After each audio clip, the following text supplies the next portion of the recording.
Hello and a very happy new year to you all. Welcome to my blog. In this blog I'd like to talk about the year ahead, 2015, and what it could hold for contractors looking for mortgage funding, and talk a little bit about the property market and interest rates.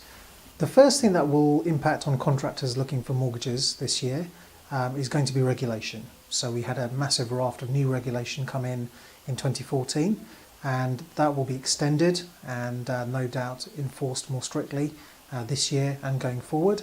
So the key word will be affordability and how you go about proving your incomes, as it always has been. So it's very, very important that all of your contract income is utilised going forward, and that you proceed with caution with any lending options. The next thing is going to be interest rates. So when are they going to increase? The more astute ones amongst you will know that there's a general election on its way in May.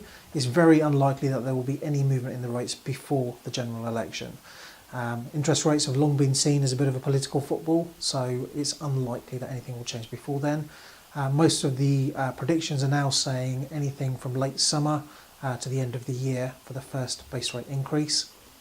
If you look at the factors that influence the rates potentially going up, wages have started to increase in real terms, which is great news. However, the growth is very, very stunted, so there is no immediate need to increase the rates, particularly with the election around the corner. The final factor, obviously, property prices. London has seen property prices plateau and even dip in some areas, which is almost unheard of given what happened in the previous 2 to 3 years.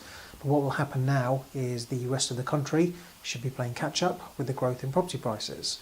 So the areas that haven't yet seen growth, areas like the Midlands, the Northwest and the North of England, are the areas that are predicted to have the sharpest increases in growth in 2015. We've already seen that to some extent in places like Leicester and Manchester, and there's certain parts of Scotland as well, where growth is now accelerating close to what London was doing last year. So they're the main factors to look at in 2015.